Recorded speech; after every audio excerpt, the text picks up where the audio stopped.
किसी भी humanities topic के पीछे जाकर धीरे से बोलो फंसना पक्का है तो वो मुड़कर जरूर देखेगा। स्वागत है ह्यूमैनिटीज की नंबर 1 क्वेश्चन आंसर सीरीज में। ये एक अकेली वीडियो तुमको टॉप कराने की दम रखती है। Through the eyes of travellers हर एक लाइन का हर एक क्वेश्चन इस एक वीडियो में हमने निचोड़ के डाल दिया है। तो सीधे स्टार्ट करते हैं। अब स्टार्टिंग में एक फ्लो चार्ट देखने को मिल रहा है। ये फ्लो चार्ट है द ट्विन ब्रोस के प्रीमियम नोट्स का, जिनको तुम thetwinbros.in से जाके परचेज कर सकते हो। लेकिन एक स्क्रीनशॉट मैंने उसका यहाँ पे इसलिए डाला है क्योंकि ये बहुत प्यारा फ्लो चार्ट है इस चैप्टर को स्टार्ट करने के लिए। अल बिरूनी भाई कहां से थे? उज्बेकिस्तान के थे। कब इंडिया आए थे? 11th सेंचुरी में इंडिया आए थे। Ibn Battuta Morocco 14th century.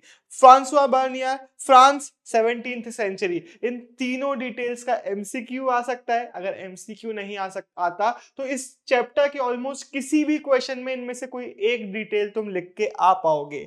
अब हम बढ़ते हैं हमारे बिरूनी भाई के क्वेश्चन पे। पहला क्वेश्चन हमारा बिरूनी भाई के बहुत सारे देखने को मिल रहे हैं। अब देखो, अगर क्वेश्चन पूछता है बिरूनी की लाइफ के बारे में, वो कहां से थे, कैसे थे, उसके बारे में, तो आप ये स्टार्टिंग वाली डिटेल्स लिख के आएंगे। नीचे की डिटेल्स का जब हम डिटेल्स पे पहुंचेंगे तो यहाँ का जो क्वेश्चन है वो मैं आपको बता दूंगा। तो अभी के लिए क्या क्वेश्चन है कि बिरूनी का लाइफ स्केच दो या फिर बिरूनी की लाइफ के बारे में बताओ। तो आप सबसे पहले तो ये याद रखेंगे, यहाँ पे कुछ की डिटेल्स हैं जो मैं मार्क कर दूंगा। आप चाहें तो अपने नोट्स में लिख सकते हैं। बस इतने ही नोट्स बनाने पड़ेंगे, आपको पूरा याद हो जाएगा। जरूरी भी नहीं नोट्स बनाए, आप चाहें तो स्क्रीनशॉट लेके रख सकते हैं। 973 में क्या हुआ? इनका बर्थ हुआ कहां पे?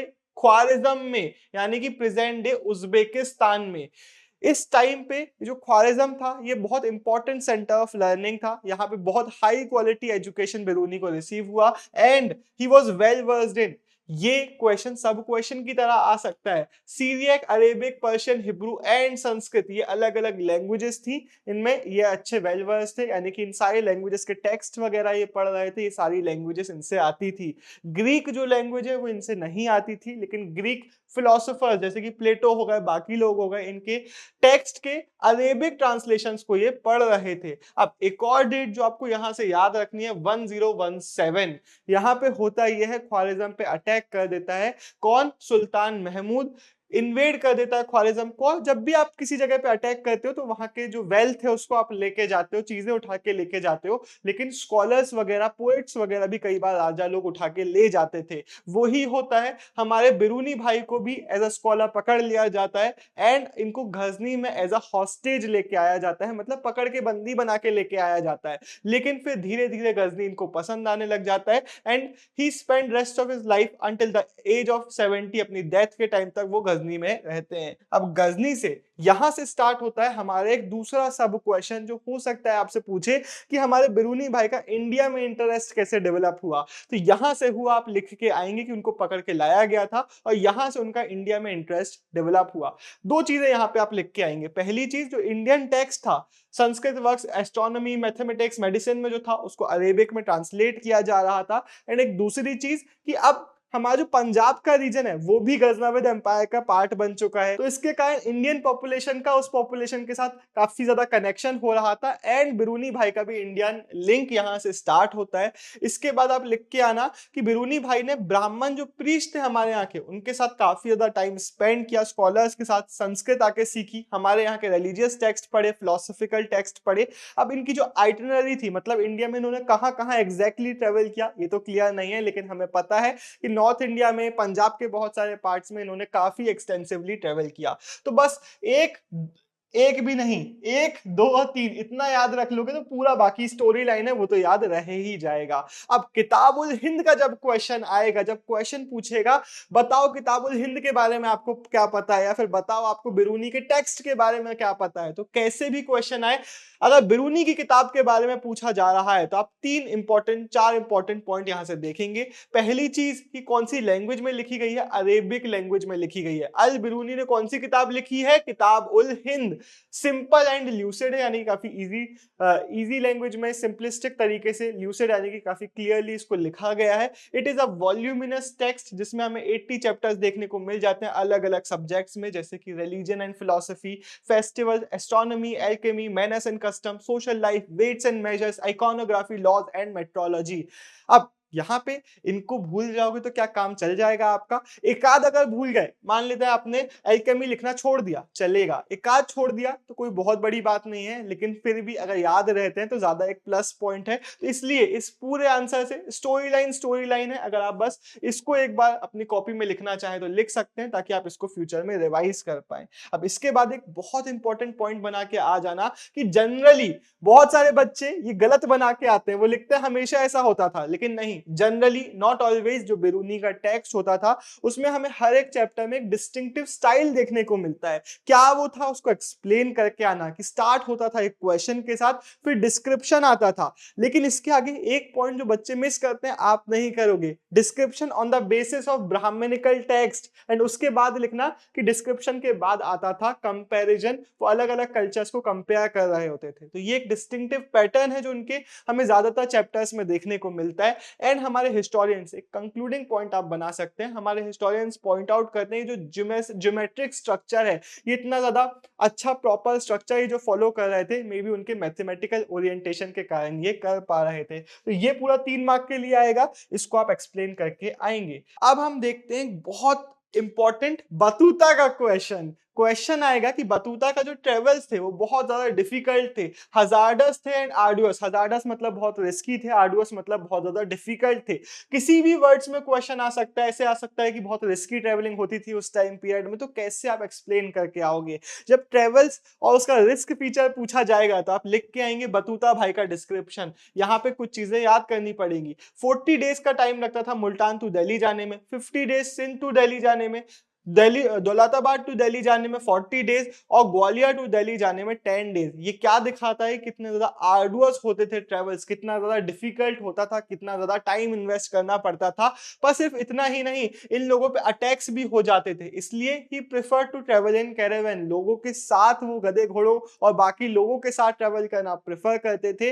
लेकिन फिर भी लिख के आ जाना कि बतूता भाई पे एक बार अटैक हो गया था, जिसमें उनके बहुत सारे फेलो ट्रेवलर्स की लाइफ भी चली गई, बतूता भाई भी काफी ज्यादा इंजर्ड हुए थे। इसके बाद ये जो लास्ट लाइन है, आप बोलेंगे यार ये तो एनसीईआरटी में थी, ऐसा तो कुछ याद नहीं है। ये एक बॉक्स की डिटेल है जो यहाँ पे डली हुई है, कि कई बार वो होमसिक भी फील कर रहे होते थे, एलियनेटेड भी फील कर रहे होते थे। अगर आपने वाला बॉक्स पढ़ा है तो आपको पता है कि उनको एक बार बीमार पड़ गए थे वो, तो वहां पे उनको कोई देखने वाला नहीं था। वो जब पहुंचते हैं एक जगह पर तो सब लोग एक दूसरे को ग्रीट कर रहे हैं, लेकिन वो तो एकदम होमसिक फील करने लग गए थे, रोने लग गए थे, ही वेप्ट बिटरली, लेकिन उनको कोई देखने वाला नहीं था। बट ऑब्वियसली ये वाली जो लाइन है वो आपसे एक्सपेक्ट नहीं की जाएगी। अगर आप ऊपर का पूरा एक्सप्लेन करके आते हो तो काम आपका चल जाएगा, बट कंक्लूडिंग पॉइंट आप ये बना के आ सकते हैं। अब एक बहुत इंपॉर्टेंट 3 मार्क का क्वेश्चन, लेकिन बहुत इजी 3 मार्क का क्वेश्चन है। बैरियर्स बताओ बेरूनी ने क्या बताए थे। तो बेरूनी ने 3 बैरियर्स मेंशन किए थे, बस 3 हेडिंग याद कर लो, जिसका आप एक फ्लो चार्ट बना के आएंगे। क्या है? पहला है लैंग्वेज। इनका कहना था हेडिंग दे देना लैंग्वेज और लिखना चालू कर देना कि बेरूनी भाई ने बताया कि संस्कृत एक बहुत अलग लैंग्वेज है अरेबिक और पर्शियन से।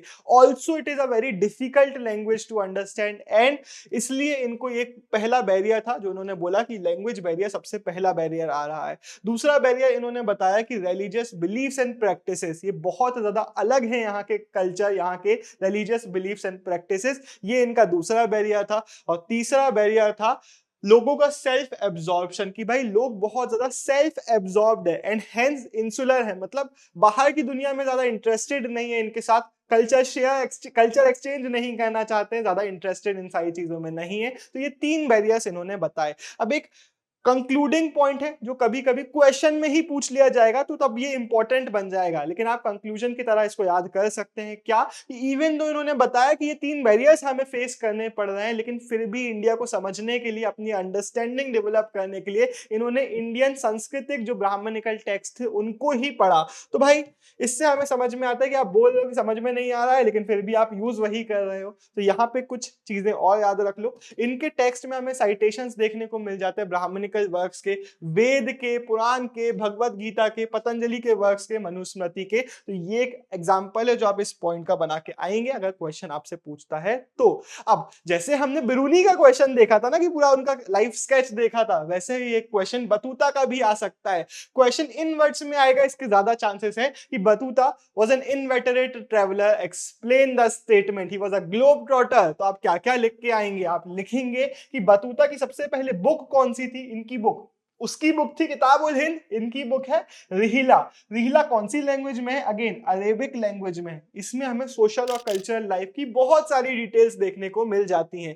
कहाँ के थे ये? एक मोरक्कन ट्रेवलर थे। इनका बर्थ कहाँ हुआ था? एमसीक्यू में भी आ सकता है, आंसर में भी लिख के आएंगे, टेंजियर में हुआ था। कौन सी फैमिली में? काफी वेल रिस्पेक्टेड एक एजुकेटेड फैमिली में, जो कि शरिया के लिए मतलब इस्लामिक रिलीजियस लॉ के नॉलेज के लिए जानी जाती थी, एंड हेंस इनको भी काफी अच्छा एजुकेशन मिला था। इस्लामिक लॉ का भी एजुकेशन को अच्छे से दिया गया था। बट इस बंदे का कहना था कि बुक का जो एजुकेशन है वो उतना इंपॉर्टेंट नहीं है, बल्कि जो ट्रेवलिंग से, एक्सपीरियंस से जो एजुकेशन मिलता है, जो लर्निंग्स मिलती है, वो ज्यादा वैल्यूएबल है। And hence he loved to travel. ये कई जगहों पे इंडिया आने के पहले भी जा चुके थे।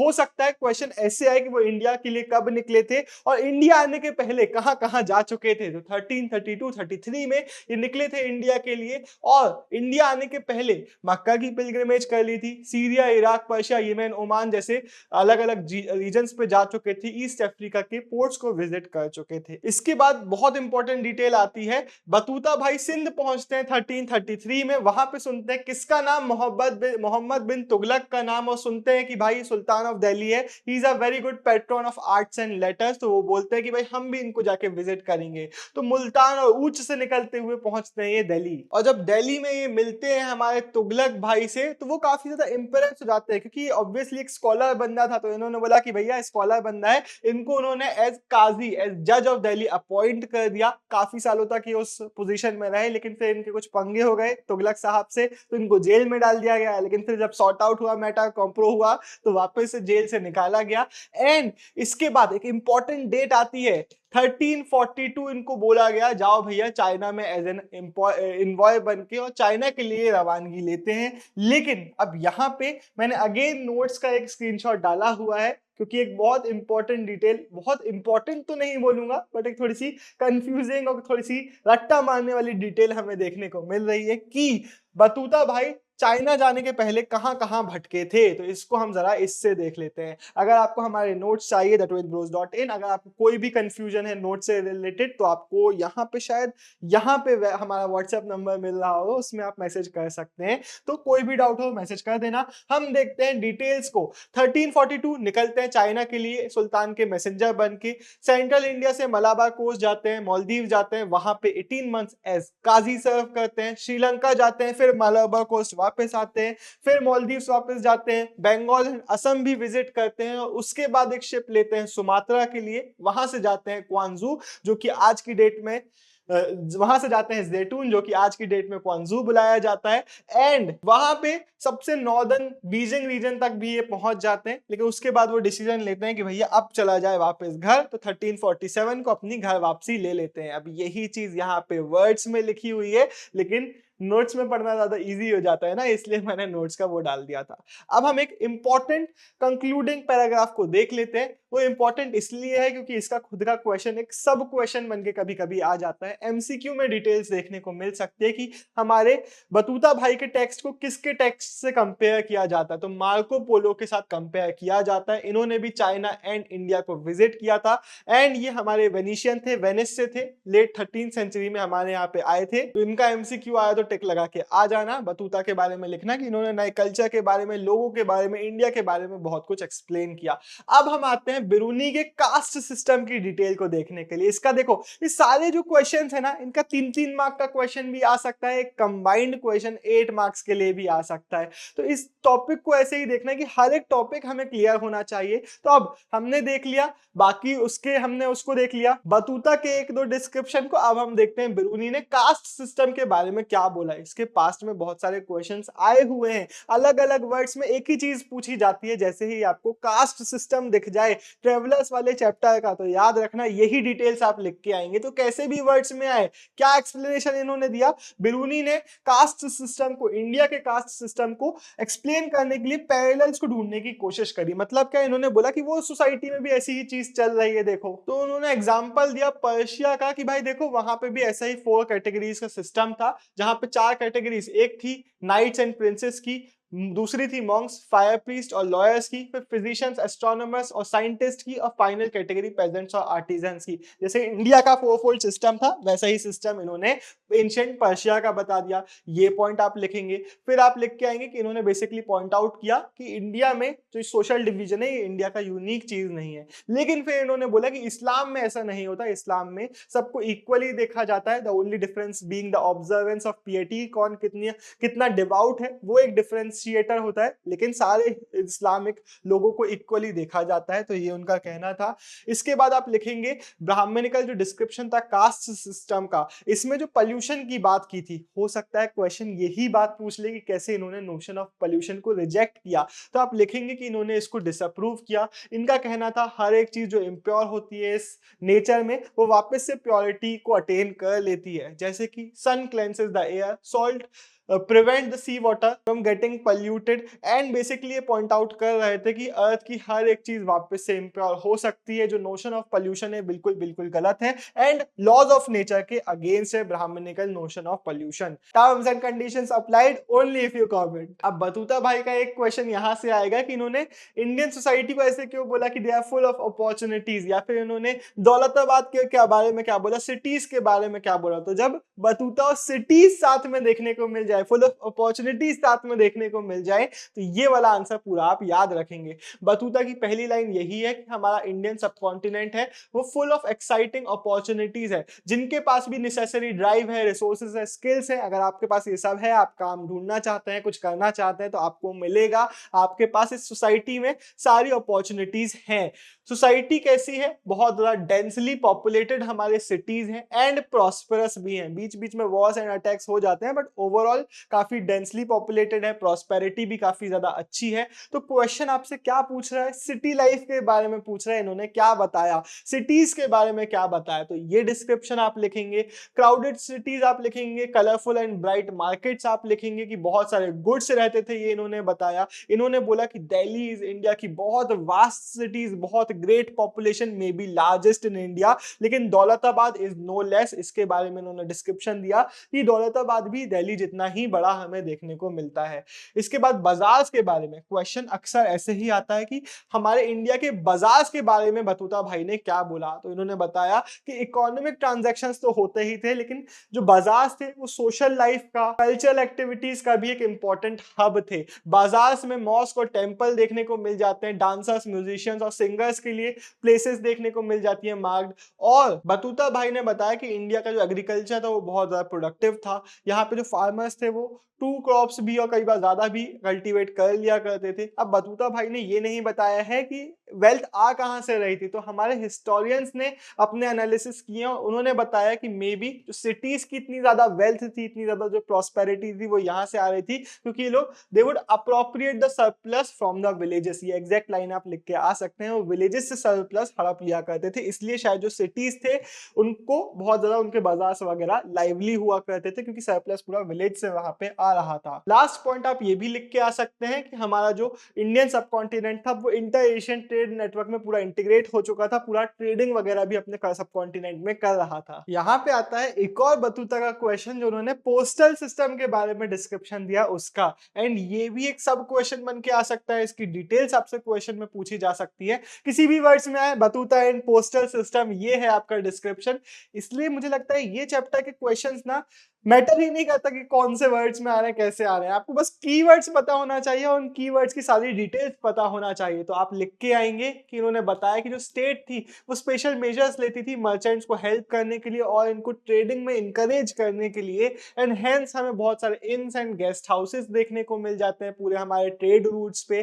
पोस्टल सिस्टम जो हमारे यहाँ का था वो बहुत ज्यादा एफिशिएंट था, जिसके कारण मर्चेंट्स हो गए, चाहे स्पाइस वगैरह हो गए हमारे सुल्तानों के, इनके जो मैसेजेस वगैरह थे वो बहुत जल्दी पहुंचते थे। मर्चेंट्स को अगर कोई गुड्स पहुंचाना है तो वो बहुत जल्दी पहुंचता था। रेमिट क्रेडिट मतलब अगर पैसे वगैरह भेजने हैं तो वो भी इन हमारे पोस्टल सिस्टम के थ्रू लॉन्ग डिस्टेंस तक बहुत अच्छे से जल्दी जल्दी पहुंचाए जा सकते थे। पोस्टल सिस्टम का ये पॉइंट इंपॉर्टेंट है, इट वाज सो एफिशिएंट कि जहां एक तरफ दिल्ली टू सिंध जाने में 50 डेज का टाइम नॉर्मल लोगों को लगता था, जो हमारे स्पाइस होते थे सुल्तानों के, वो कितने टाइम में, सिर्फ और सिर्फ 5 दिन में इस 50 डेज के डिस्टेंस को कवर कर लिया करते थे। इतना डिस्क्रिप्शन आप लिख के आएंगे। ये जो कंक्लूडिंग पॉइंट है ये अगेन एक बॉक्स में आपको देखने को मिल रहा है, तो इसके क्वेश्चन डायरेक्टली आपसे बोर्ड्स में पूछे जाए नहीं है इसके ज्यादा चांसेस, सीयूटी में आने के चांसेस ज्यादा हैं। तो इसलिए आप इसको भी सुन ही लीजिए क्या कि दो काइंड्स ऑफ पोस्टल सिस्टम हमें देखने को मिलते हैं, हॉर्स पोस्ट जिसका नाम है उलुक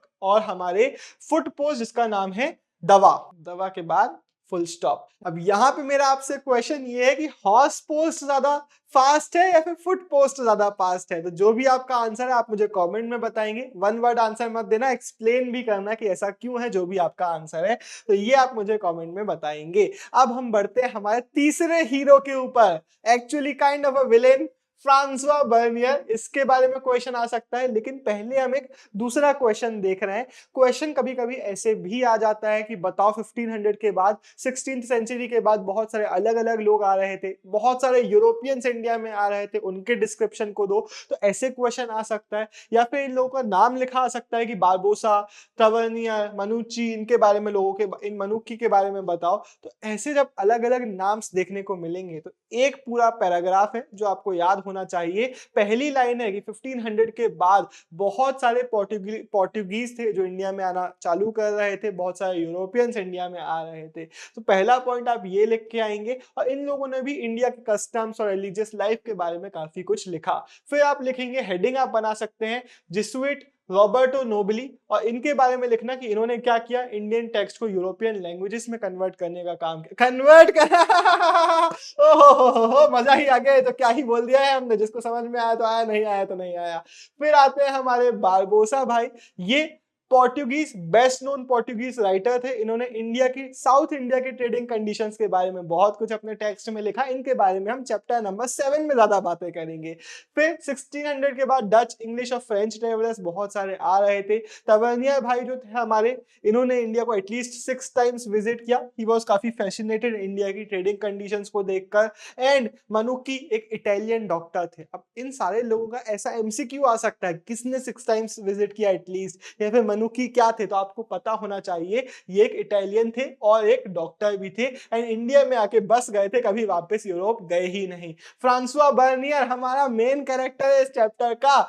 ये कौन था? एक फ्रेंचमैन था, एक डॉक्टर था, एक पॉलिटिकल फिलोसोफर था, एक हिस्टोरियन था। ये लाइन लिख के आ जाना, इसके किसी भी क्वेश्चन का इंट्रोडक्टरी पार्ट यही लाइन बन सकती है। ये मुगल एम्पायर आया था इन सर्च ऑफ अपॉर्चुनिटीज, और यहां से क्वेश्चन आएगा, ये मुगल इंडिया में कितने साल रहा? 12 ईयर्स ये मुगल 12 ईयर्स ये इंडिया में रहा। एंड 1656 से लेके 1668 सबसे पहले इसने एज फिजिशियन, एज हकीम सर्व किया प्रिंस दारा शोको के अंडर में। जो कौन था, इसका भी एमसीक्यू आ सकता है, जो एल्डेस्ट सन था हमारे शाहजहां भाई का। और फिर as an intellectual and scientist serve किया दानिशमंद के साथ, जो कि कौन थे? एक आर्मीनियन नोबल थे मुगल कोर्ट के। तो इनके साथ इन्होंने साइंटिस्ट एज हमारा इंटेलेक्चुअल सर्व किया। अब बर्नियर के बारे में ऊपर की जो डिटेल्स थी ना, वो हो सकता है सब क्वेश्चन में आपको काम आ जाए, हो सकता है वो बर्नियर किसी भी क्वेश्चन में इंट्रोडक्टरी पार्ट बनाने में काम आ जाए। लेकिन अब हम बढ़ते हैं एक बहुत इंपॉर्टेंट बर्नियर के क्वेश्चन पे, जो कि आपसे पूछेगा कि कैसे ये इंडिया को एज इंफीरियर दिखा रहे थे, वेस्टर्न वर्ल्ड से कंपेयर कर रहे थे। तो आप सबसे पहले लिख के आएंगे, बर्नियर को कंपैरिजन करना और इंडिया को कॉन्ट्रास्ट करना बहुत ज्यादा पसंद था। इंडिया को एज इंफीरियर दिखाते थे, वेस्टर्न वर्ल्ड स्पेशली हमारे फ्रांस को एज सुपीरियर दिखा रहे होते थे। इन्होंने मुगल एम्पायर के बारे में बहुत सारे ऑब्जर्वेशंस लिखे, अपना इंसाइट्स दिया, बेसिकली बुराई ज्यादा करी, तारीफ तो करी ही नहीं, हमें देखने को मिलेगा। एंड मुगल इंडिया को एक वर्ल्ड व्यू में इन्होंने रखा, कंटेम्प्रेरी यूरोप यानी कि उस टाइम के यूरोप के साथ कंपेयर किया। और इनके टेक्स्ट में हमें बाइनरी ऑपोजिशन देखने को मिलता है, मतलब ऐसे दिखाना है कि मुगल इंडिया, ये यूरोप, और जस्ट एक दूसरे को कॉन्ट्रास्ट कर रहे हैं, इसको इंफीरियर दिखा रहे हैं, इसको सुपीरियर दिखा रहे हैं। तो बेसिकली इनके टेक्स्ट में हमें एक हायरार्की भी देखने को मिल रही होती है। तो ये पूरा आप एक्सप्लेन करके आ रहे होंगे।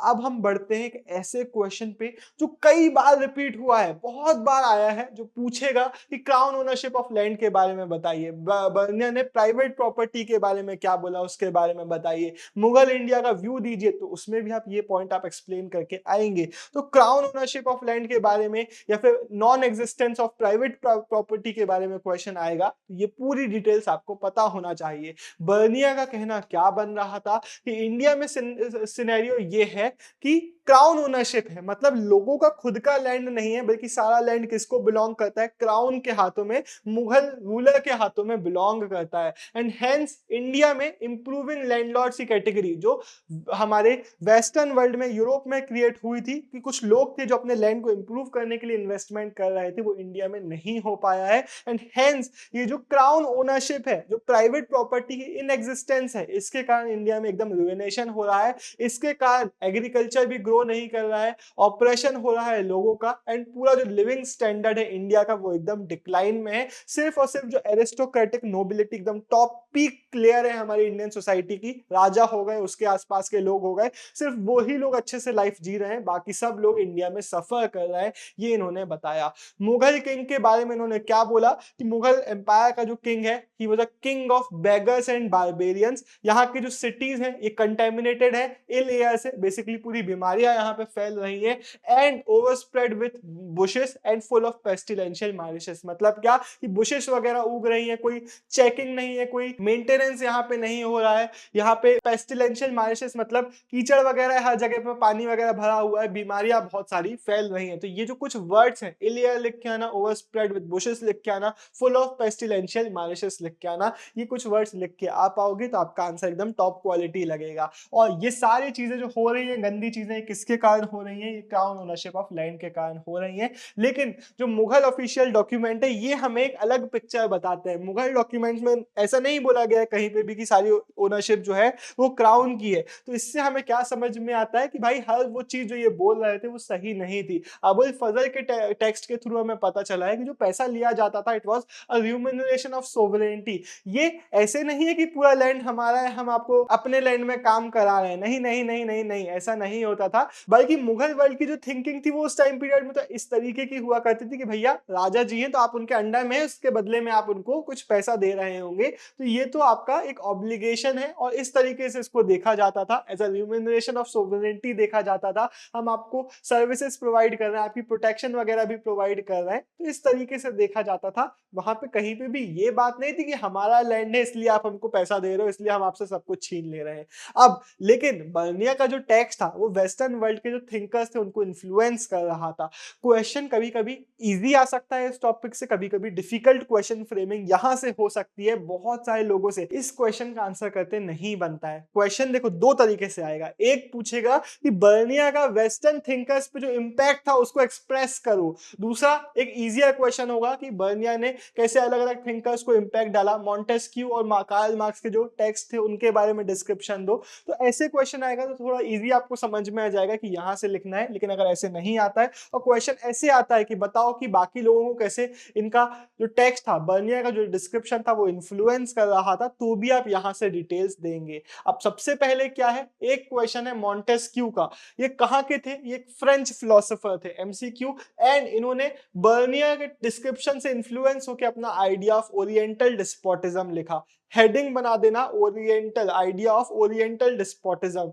मॉन्टेस्क्यू ने क्या बताया, स्पेलिंग देख लो, अगर सही स्पेलिंग लिख के आओगे तो एकदम दम पड़ेगा कि भाई मॉन्टेस्क्यू की सही स्पेलिंग लिखी है। लेकिन गलत लिख दी तो कोई बहुत मार्क नहीं कट जाएगा, लेकिन स्टिल एकदम ही गड़बड़ मत लिखना। तो मॉन्टेस्क्यू ने क्या बताया, एशियन रीजन्स में, स्पेशली इंडियन रीजन्स की अगर अपन बात करें, तो यहाँ पे जो मुनार्क है, यहाँ पे जो रूलिंग अथॉरिटी है, ये एब्सोल्यूट अथॉरिटी है, इसके आसपास कोई नहीं है, एकदम एब्सोल्यूट पावर्स को एंजॉय करते हैं। एंड हेंस सारे जो लोग हैं वो सब्जुगेशन में, इनके अंडर में, पॉवर्टी में रहते हैं, इम्पोवरिश्ड कंडीशन में रहते हैं। सारी जो लैंड है वो किसको बिलोंग करता है, वो किंग को बिलोंग करता है। There is no private property. ये मॉन्टेस्क्यू का ओरिएंटल डिस्पोटिज्म आप पूरा एक्सप्लेन करके आएंगे। बेसिकली वो बोल रहे हैं जो ओरिएंट है, ओरिएंट मतलब ईस्टर्न रीजन्स के लिए ये टर्म यूज किया जाता है कि यहाँ पे जो राजा है वो डिस्पोटिक नेचर का है। ये इन्होंने अपना पूरा एक्सप्लेनेशन दिया।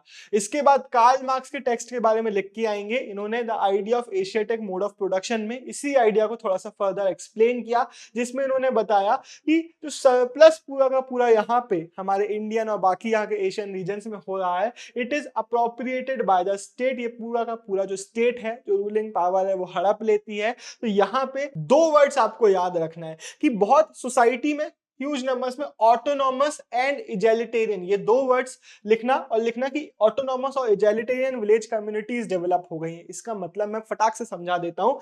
वैसे अगर आपको ऐसे मीनिंग समझने पड़ रहे हैं फंसना पक्का है देखते हुए, तो हाईली रिकमेंडेड कि हमारे एक्सप्लेनेशन वीडियोस देखें। वहां पे मैंने एक एक वर्ड, एक एक लाइन, एक एक चीज को बहुत डिटेल में टच किया है। फंसना पक्का है में हम मेन फोकस कर रहे हैं क्वेश्चंस पे, बट ये एक इंपॉर्टेंट पॉइंट है तो समझा रहा हूँ कि मान लेते हैं ये हमारे अलग अलग विलेजेस है, इनकी कम्युनिटीज जो है ये ऑटोनॉमस भी है, मतलब खुद से अपनी फंक्शनिंग वगैरह कर रहे हैं, खुद से अपने डिसीजन मेकिंग कर रहे हैं, एंड इजैलिटेरियन भी है। मतलब क्या कि यहाँ पे कोई डिफरेंसेस नहीं है, सारे जो मासेस हैं सब गरीब हैं, सब इम्पोवरिश्ड कंडीशन में है, और सब लोग इक्वल कंडीशंस में रह रहे हैं। तो राजा एकदम सबकी अथॉरिटी में, बाकी सब लोग इक्वल है, इजैलिटेरियन है, एंड ऑटोनॉमस कम्युनिटीज डेवलप हो गई है जो खुद से खुद को रूल कर रही है। तो एज लॉन्ग एज ये लोग राजा जी के अगेंस्ट नहीं जा रहे हैं, एज लॉन्ग एज ये स्टेट को अपना सरप्लस प्रोवाइड कर रहे हैं, अपना जो भी इनको टैक्स देना है वो प्रोवाइड करते चले जा रहे हैं, तब तक जो ऑटोनॉमी है इनकी वो बनी रहती थी, स्टेट इनको इंटरफियर नहीं करता था। तो ये पूरा आप लिख के आएंगे और बताना कि इन्होंने बताया था कि it was a stagnant system. अब एक क्वेश्चन हम देखते हैं जो हो सकता है उसी क्वेश्चन के साथ अटैच होके आ जाए, एक सब क्वेश्चन की तरह आ जाए, कि बर्निया ने एक तरफ बोल दिया है कि नो प्राइवेट, मतलब उस क्वेश्चन के नहीं, उसके ऊपर वाले जो क्वेश्चन को हमने देखा था, कि बर्निया ने एक तरफ बोल दिया है कि देयर इज नो इंसेंटिव, लोगों के पास सारे जो लोग हैं वो भिखारी हैं, गरीब हैं, इम्पोवरिश्ड कंडीशन में जी रहे हैं। दूसरी तरफ हमें बर्निया के टेक्स्ट में ही एक कॉम्प्लेक्स सोशल रियलिटी की ग्लिम्सेस देखने को मिलती है। तो जब एक कॉम्प्लेक्स रियलिटी का क्वेश्चन आएगा, या फिर एक क्वेश्चन आएगा कैसे हमें बर्निया के ही टेक्स्ट से पता चलता है कि सोशल जो एक्चुअल ग्राउंड रियलिटी थी वो अलग थी, तो ऐसा कुछ क्वेश्चन आता है तो आप क्या एक्सप्लेन करेंगे? आप लिखना कि बर्निया ने एक तरफ बोला था कि आर्टिजन्स के पास कोई इंसेंटिव नहीं है कुछ भी ग्रो करने के लिए, कुछ भी प्रोड्यूस करने के लिए, क्योंकि सारा जो सरप्लस है, सारा जो प्रॉफिट है वो स्टेट हड़प लेती है। लेकिन दूसरी तरफ आप बताना, इन्होंने ये तो बोल दिया था कि सारे मैन्युफैक्चरर्स डिक्लाइन में हैं, लेकिन दूसरी तरफ इन्होंने खुद ने ही इस चीज को एक्सेप्ट किया कि बहुत सारा जो वर्ल्ड का प्रेशियस मेटल था वो इंडिया की तरफ आ रहा था, क्योंकि इंडिया के प्रोड्यूस बाहर बेचे जा रहे थे, इंडिया के जो गुड्स वगैरह थे उनके बदले में हमको बहुत सारा गोल्ड और सिल्वर मिल रहा था। तो इन्होंने और क्या चीजें बताई? इन्होंने बताया कि मर्चेंट कम्युनिटी जो थी हमारे यहाँ की वो बहुत ज्यादा प्रॉस्परस भी हो रही थी, लॉन्ग डिस्टेंस एक्सचेंजेस में पार्टिसिपेट कर रही थी। तो दिखा ना, डुअल बातें देखी ना कि भाई एक तरफ इनके पास कोई इंसेंटिव नहीं है, दूसरी तरफ इतना सारा मेटल हमारे यहाँ पे आ रहा है। और एक और पॉइंट आप यहाँ पे एक्सप्लेन करके आ सकते हैं कि एक और चीज ये भी थी कि इंडियन, अब ये वाला जो पॉइंट है ना वो नीचे वाले आंसर में भी लिख के आ सकते हैं, लेकिन ऊपर भी लिखा हुआ है क्योंकि एक कंक्लूडिंग पॉइंट आप यहाँ पे भी बना सकते हैं कि एक फैक्ट तो ये भी था, ये लोग कितनी भी बुराई करते जाए, इंडिया में 15% जो पॉपुलेशन थी वो टाउन्स में रह रही थी, जो कि यूरोपियन वेस्टर्न यूरोप के नंबर से भी ज्यादा पॉपुलेशन नंबर है जो टाउन्स में रह रहा है। तो इट शोज कि भाई ये लोग कुछ भी बोल रहे हैं, जरूरी नहीं है कि हर एक बात जो इनकी है वो एकदम सही ही है। अब हम एक बहुत इंपॉर्टेंट बर्निया के क्वेश्चन को देखते हैं, जो क्वेश्चन पूछेगा कैंप टाउन्स के बारे में, जो क्वेश्चन पूछेगा मुगल कैंप टाउन्स का डिस्क्रिप्शन दो। तो जब भी आपको मुगल कैंप टाउन्स वर्ड्स देखने को मिल जाए, या फिर वर्ड देखने को मिल जाए कि मुगल सिटीज के बारे में इन्होंने क्या डिस्क्रिप्शन दिया, तो ये डिस्क्रिप्शन दिया। लेकिन पहला जो ऊपर वाला पॉइंट था वो यहाँ पे भी बना के लिख के आ जाना, और इनका जो कैंप टाउन का कॉन्सेप्ट था उसको एक्सप्लेन करना। इन्होंने क्या बोला था कि हमारे यहाँ पे जो टाउन्स डेवलप हो रहे हैं वो कैंप टाउन्स हैं, मतलब कि जहां पे मुगल कैंप बसता है, जहां पे मुगल कोर्ट रहता है जिस भी रीजन पे, वहां पे डेवलपमेंट हो जाता है। जैसे ही मुगल कोर्ट वहां से मूव करता है वो सारे खत्म हो जाते हैं, क्योंकि इनका जो फाउंडेशन है, हमारे इंडियन टाउन्स का जो फाउंडेशन है वो पूरा का पूरा रॉयल पैट्रोनेज पे डिपेंडेंट है। ये एक्सप्लेन करके आना, और उसके बाद लिखना it was an over simplified picture. Question भी ये पूछ सकता है कि इनकी जो पिक्चर थी it was an over simplified picture, तो आप उसमें क्या एक्सप्लेन करेंगे? आप लिखेंगे कि भैया इंडिया में हर टाइप के टाउन्स थे, ठीक है कैंप टाउन्स तो थे, लेकिन manufacturing towns, trading towns, port towns, sacred centres, pilgrimage towns, ये सारे भी डेवलप हो रहे थे। ये वाली बात वही तरीके की है ना कि जहां पे ओलंपिक्स होते हैं वहां पे डेवलपमेंट हो जाता है। इसका मतलब ये नहीं है कि बाकी जगहों पे डेवलपमेंट नहीं हो रहा। ठीक है, जहां पे कोर्ट था वहां पे डेवलपमेंट होता था, लेकिन बाकी जगहों पे भी हो रहा था। ये आप एक्सप्लेन करके आएंगे।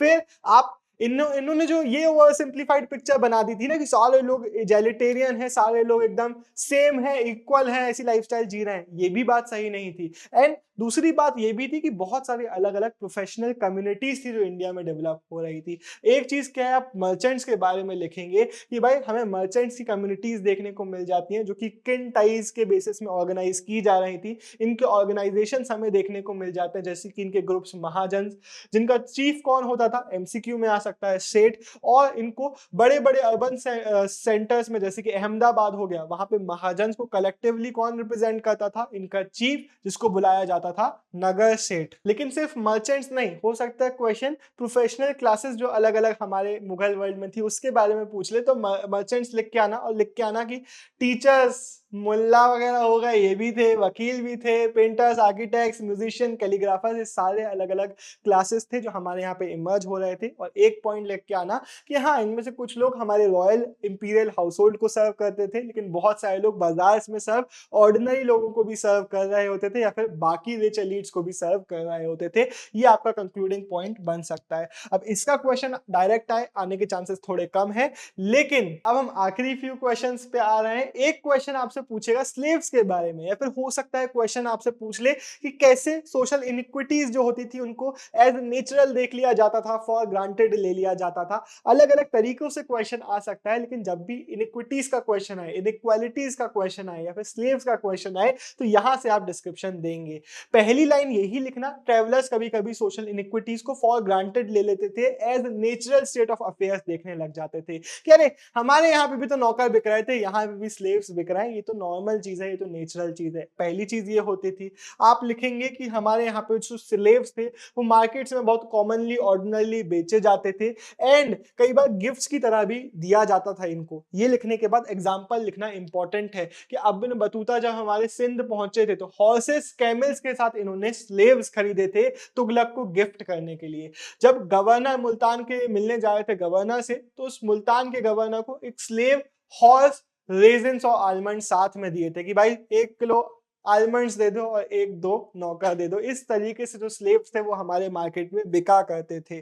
इसके बाद एक और एग्जांपल लिख के आना कि मोहम्मद बिन तुगलक जो थे, बतूता ने ही इनके बारे में बताया है। एक बार एक नसीरुद्दीन नाम का एक प्रीचर था, वो अपने उसका जो सरमन था, जिसका जो टॉक था, वो सुन के बहुत ज्यादा इंप्रेस हो गए थे, तो उसको उन्होंने 2000 टंका दिए, कॉइन्स दिए, एंड 200 स्लेव गिफ्ट्स कर दिए। तो स्लेव्स के सारे एग्जाम्पल्स है जो आपको याद होने चाहिए। अब हम बढ़ते हैं एक आखिरी क्वेश्चन पे जो पूछेगा विमेन इन द चैप्टर के बारे में, 16-17 सेंचुरी की विमेन के बारे में क्या डिस्क्रिप्शन है उसके बारे में पूछेगा, तो आप लिख के आएंगे बर्निया वाला डिस्क्रिप्शन। अब एक आखिरी क्वेश्चन हमारा विमेन इन द चैप्टर के बारे में पूछेगा। Women in the chapter are important, इस टॉपिक को अच्छे से सुनना है आपको। तो जैसे ही क्वेश्चन में विमेन दिख जाए, उनकी कंडीशंस मिल जाए, तो ये आप डिस्क्रिप्शन को एक्सप्लेन कर रहे होंगे। सतीवती क्वेश्चन देखने को मिल सकता है, आप ये बताएंगे कि फीमेल स्लेव्स की जो प्राइस थी। अब ये वाला जो पॉइंट है ना, फीमेल स्लेव्स वाला पॉइंट, वो स्लेव्स वाले क्वेश्चन में भी आप डालेंगे। अच्छे से सुन लो, तो स्लेव्स वाले क्वेश्चन में भी यूज कर सकते हैं, विमेन में भी यूज कर सकते हैं कि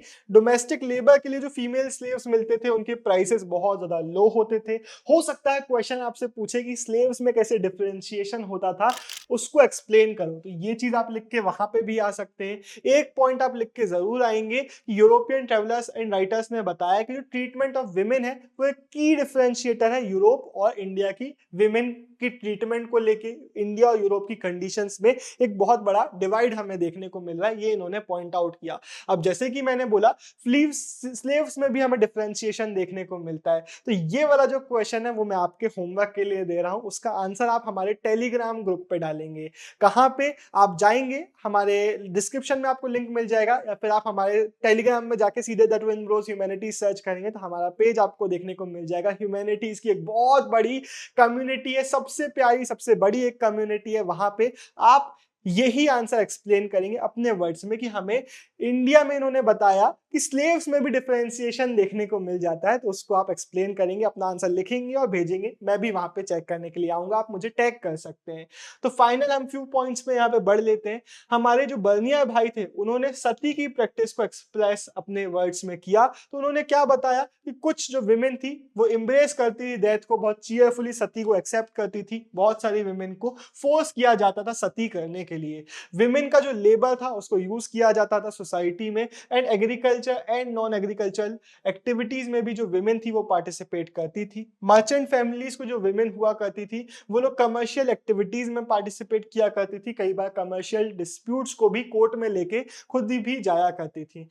इसका मतलब क्या है, एक लास्ट पॉइंट आप बना के आ सकते हैं कि जो विमेन थी हमारे, वो ऐसी नहीं थी कि विमेन हमारे घर में रहेंगी मैन बाहर रहेंगे, नहीं नहीं नहीं, इनका लेबर सोसाइटी में यूज किया जाता था। ये पूरा हमारा विमेन का डिस्क्रिप्शन हो गया। अब वीडियो खत्म हो गया, आपको क्या करना है, अपना जो स्लेव्स वाला आंसर है वो एक इंपॉर्टेंट टॉपिक है, एक इंपॉर्टेंट कॉन्सेप्ट जो आपके दिमाग में क्लियर होना चाहिए, तो उसका आंसर लिखेंगे और टेलीग्राम में भेज के मुझे टैग करेंगे, मैं आपका आंसर चेक करूंगा। दूसरी चीज, अगर आप हमारा नोट्स परचेज करना चाहते हैं तो आपको thetwinbros.in पे जाना है और वहां से आप हमारे नोट्स को एक्सेस कर सकते हैं। तीसरी चीज, 5 मिनट का लो ब्रेक और 5 मिनट बाद पहुंच जाओ हमारे नेक्स्ट चैप्टर की फसना पक्का है में। Bye bye.